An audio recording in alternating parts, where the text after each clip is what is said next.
When are you getting married? Might seem just like an easy question, but it is one of the many dehumanizing and stigmatizing questions that single people have to go through every single day of their lives. My name is Twist Miricho.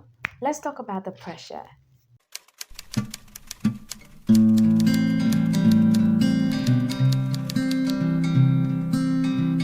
If you have been watching the Singlehood series, welcome back. So glad that you are here.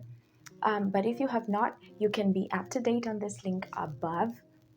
But thank you so much for everybody who is joining and who is coming back to continue watching the Singlehood series. I hope that someone is being helped. I hope that someone is being blessed. And if you are blessed, or share these videos wherever you can with people who are single and even people who are in relationships that probably you think should be single and you think that this is something that they should actually watch.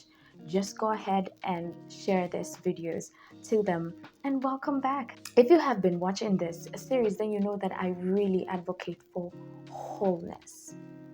Being whole as a human being, being whole as yourself, loving yourself, and seeing yourself as worthy.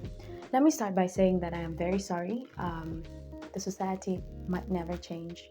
There's always going to be somebody who is going to remind you that you are very much single, that you are incomplete, and that you are not as beautiful as you might portray yourself to be, or maybe you're just as ugly as you think that you are.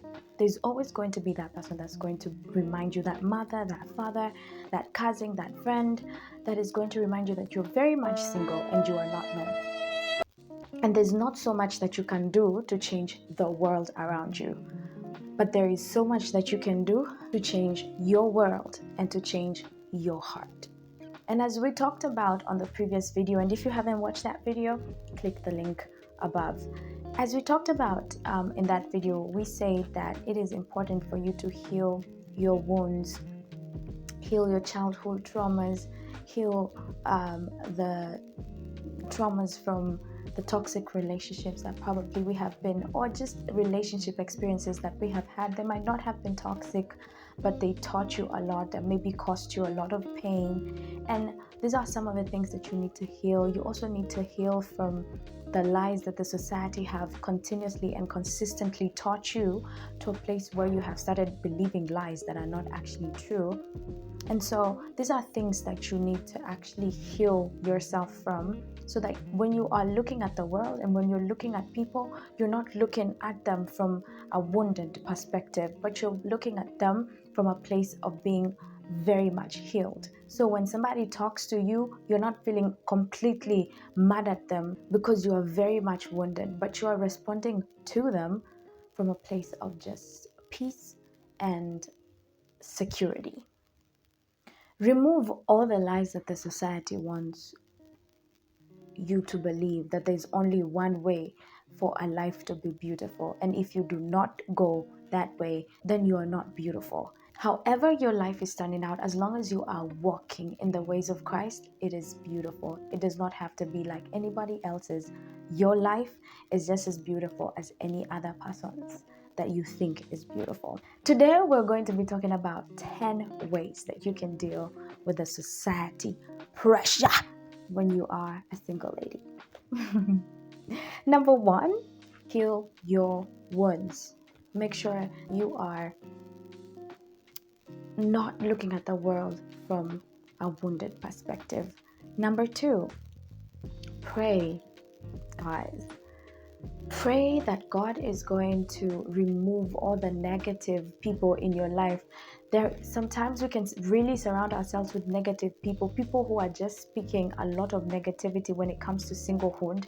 So you can pray that God is going to remove these people from your life, or you can pray that God is going to make you strong enough to deal with the people that are bringing all of this negativity, because sometimes God does not remove people. Sometimes God graces you for the season. So pray, make sure that in this whole process, even as you're trying to heal your wounds, your traumas, make sure that you are praying fervently and asking God to intervene, because it is God that has brought you in this walk, and therefore it is God that can make you go through this walk.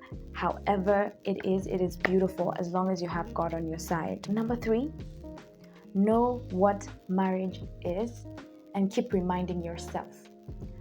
Marriage is sacred. Marriage is for companionship. Marriage is something that God has ordained. We get together for His glory, and it is for purpose. It is important for you to know that marriage is not just something that you get in because you have just been pressured by somebody to get in. You know what? It's about, if it is that bad, then I'm just gonna take whoever is on my way, and then we're just gonna get married. So know what marriage is, and keep reminding yourself that, God, I want to get into this because I have made a sober decision, and I have loved this man, and this man has loved me, and therefore I am getting into this relationship very soberly. Number 4, know your value.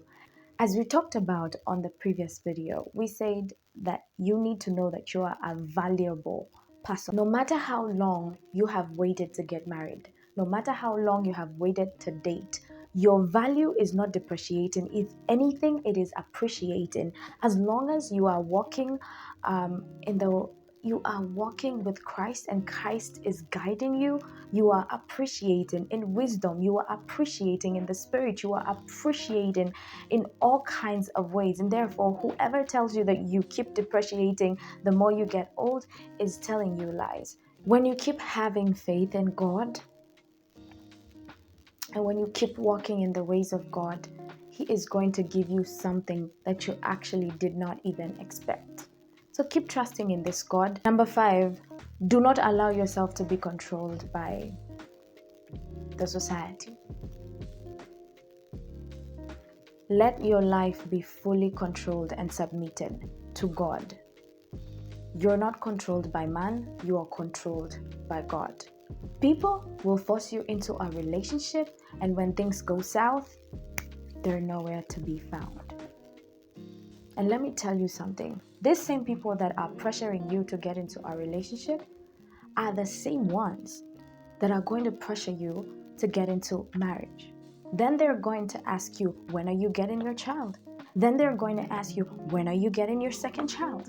And they will continue like that until they die.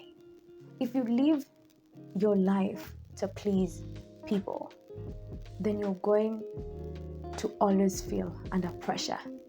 Live your life to please God. Number 6, do not allow yourself to think that everyone's life is better than yours. Let me tell you something. People are just going to show you the beautiful things about their lives. Not so many people are going to tell you ugly things about their lives unless they really love you and unless they really trust you. So whatever you see on Instagram, whatever you see on Facebook is just a beautiful life that we want to portray. Whatever you see when we're walking out there, people want to portray the best side of their lives. And that is how the society is. So do not allow yourself to think that your life is miserable and everybody else's life is good, because that is a lie. The much pain that you're going through, everyone else is going through that in different capacities, in different experiences. You know, we are all in different processes, we're all in different journeys, and therefore don't allow your mind and your spirit and your heart to tell you that your life is the ugliest of them all, because that is a lie. It is a process, it is a journey to build our character and to make us better. Number 7, allow yourself to progress naturally into marriage. If that is something that you want for yourself, allow yourself to progress naturally. Don't try to do some calculations. Don't calculate yourself into marriage. Don't be desperate and crazy about this whole relationship thing. Ati, when somebody leaves you, you want to kill yourself because somebody left. Because when you think about being single, you feel like it's a death sentence. You feel like somebody just gave you poison to drink. Singlehood is beautiful. Don't use your might and everything within you to make sure that you're married, because that is not the end goal. The end goal is for you to be happy. And I know that you think probably that when I get married, I'm going to be happy. But if you're not happy now, you're probably never going to be happy. And a relationship is not going to make you happy. So, yeah. Number 8, create a new narrative. Singlehood has been, from time immemorial, made to be an ugly thing in our lives. Kutoka huko kitambo. And it is on you. No one ever made a difference by just doing what everybody else is doing. You only make a difference when you do something differently. And so, if the burden was on just you for this whole world to change this narrative, how would you do things differently? How would you be contented and satisfied in your singlehood that when we look at you, we say, I want to be single? That when somebody sees you, they see a beautiful picture of what singlehood is about. Change that narrative, and it all starts from inside of you. If you believe that you are beautiful, if you believe that you have value, if you believe that singlehood is not poisonous and it's not a death sentence, it is upon you to just wake up and say, you know what, you guys need to stop treating this as if it is not beautiful by living it, because sometimes action speaks louder than words. Number 9, we have talked about how we can deal with ourselves and just making sure that you are healed from the inside, so that when people say whatever they want to say, it does not affect you. It doesn't make you feel a certain kind of way. You're just like, yeah, whatever. If that is what you think, that's not what I think. But sometimes you need to call people out. If somebody is saying something that is completely disrespectful, you need to let them know, so that it does not continue happening. If you can let that person know, let them know. If you can send somebody to let that person know that you did not appreciate, because some people can say very disrespectful things about someone, and they say it straight to your face, because stigmatization, point blank period. Let them know, especially when you have to continually meet with them. Tell them, I do not appreciate how you have said this and that, and I would appreciate you to not say it again. Make it very direct and let people know. If you cannot let them know, because sometimes they're older people, I think just send somebody. Because if you're secure with yourself, I think it would be easier to just go and tell, nilisikia shosho amesema kitu fulani, unaweza enda tafadhali umwambie. Ama sometimes if it doesn't have to really affect you. Like whatever is said, whatever discussions people have, unless it is completely disrespectful, you don't have to deal with everybody. If you have to deal with everyone that is making you uncomfortable, it's going to be too much. But when something is completely disrespectful, let them know. Let them know. Communicate. Sometimes when you are secure, you don't hear.